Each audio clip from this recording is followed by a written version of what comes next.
Dr. Pam Peak, New York Times best-selling author and founder of the Peak Performance Center, and Michelle King Robeson, leading women's advocate, entrepreneur, and founder of EmpowerHer.com, host the show everyone's talking about. It's time for Her Radio. So, Michelle, my parents, as you know, just passed away in the last, probably about 18 months.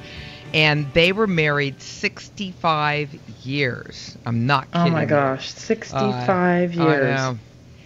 And then I'm looking at everyone out there and the divorce rate back and forth. And so the whole issue of monogamous relationships pops up. It rears its little head. And we have a fabulous expert, Dr. Judith Eve Lipton, who is a retired psychiatrist, a distinguished fellow of the American Psychiatric Association, and she and her husband of 37 years, Professor David Barish, have produced 8 books and an amazing family. And one of their books is The Myth of Monogamy, Fidelity and Infidelity in Animals and People, in addition to another book called Strange Bedfellows, all about those animals and their lack of monogamy. So, Dr. Lipton, welcome to Her Radio. We're very happy you're here. What's the deal with this monogamy? Is it real? Is this whole issue of, living forever with one person, is this a realistic expectation? It's a realistic expectation if you happen to be a flatworm called Diplozoan paradoxicum that lives in the gills of saltwater fish. If you're the I know several of those. Right. I think I went out with 2 of them. Of that sort.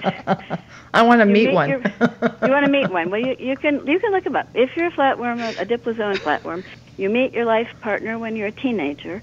You get cemented together at the chest. Your private parts are right next door to each other, and you're married or you're mated monogamously till they die. They're the only known example. Sounds like a ball of fun. Right. They're the only totally known example of total fidelity in the entire animal kingdom. And if Stubenglass or some marriage company wanted to give people, wedding presents that indicated complete lifelong monogamy, they would have to do Diplozoan, the flatworm.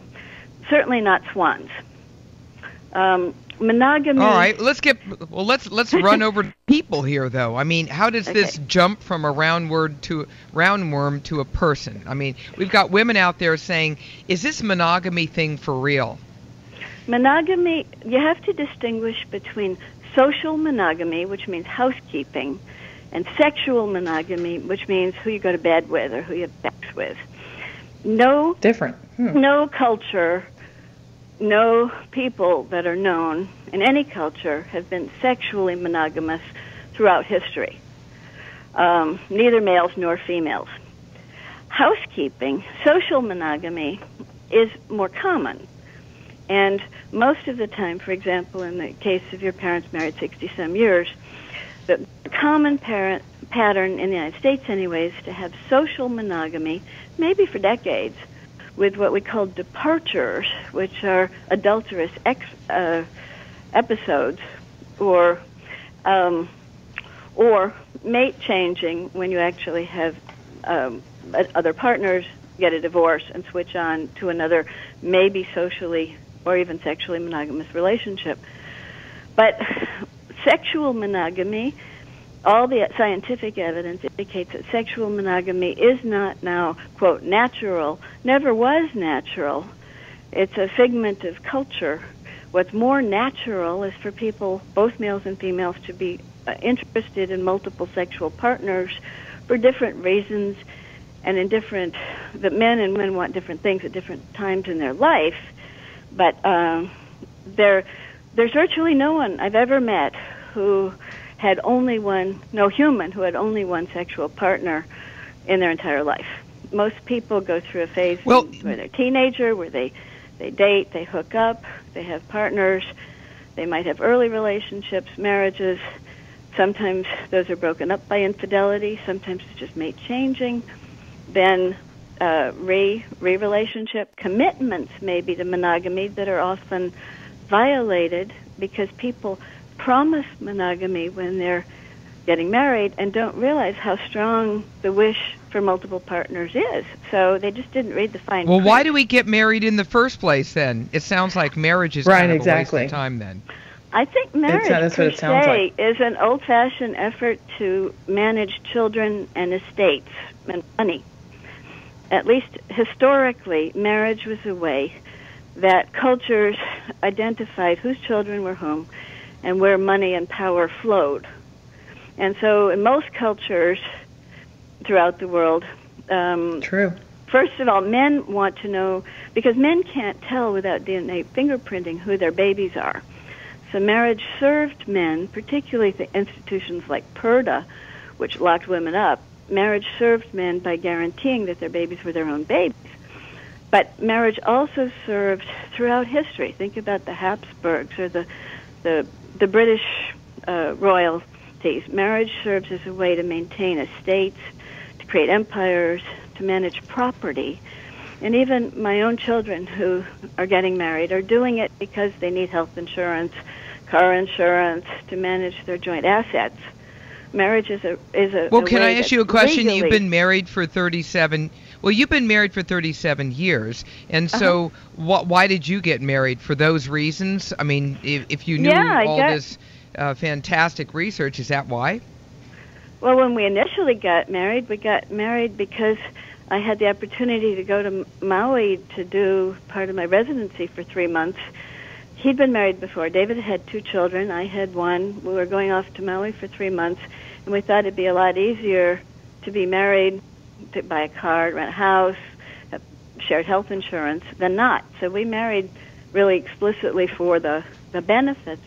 We were deeply in love, don't get me wrong, and we're best friends. Right. We're like 2 halves of a computer with 2 separate hard drives, and that evolved over the 30 years. David and I are almost indistinguishable in some ways.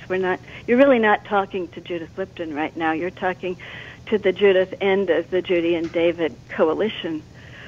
But did you guys ever think about having some of those departures that you described before? I mean, sure. I mean, I know I'm getting kind of personal here, but you know what I'm saying. I mean, and you brought it up. I think it crosses everyone's mind, doesn't it? I mean, absolutely. It would seem to be natural, right? Sure. I've met really, really cute guys and been quite intrigued. David had a woman in a class once who would sit in the front row and unbutton her blouse and reveal her rather shapely breast. Really? Yeah. There's a woman who needs a smackdown, honey. I mean, we just... There's a woman who's worried about her grades and didn't know a better way to do it. That's right. Wow. Yeah. That's pretty amazing. Yeah. People flirt. Well, you know what a lot of people say is they say you can shop, but you just can't buy.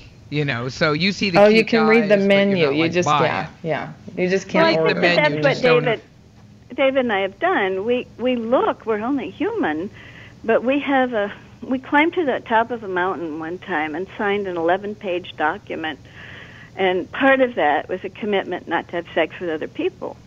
We signed it in blood, believe it or not. But that was only after we'd been married quite a number of years, and we really needed Dr. to Lipton, things. what you have done is you have given us some, needless to say, provocative information for us to kind of mentally marinate here. Good grief! The name of the book is The Monogamy Myth. And I really want you to read this. Dr. Judith Lipton, we are so honored that you joined us on Her Radio. I'm Dr. Pam Peake, along with Michelle King-Robeson. And their other book is called Strange Bedfellow. So thank you, Dr. Lipton. You're listening to Her Radio on Radio MD. Like us on Facebook, follow us on Twitter. Stay well.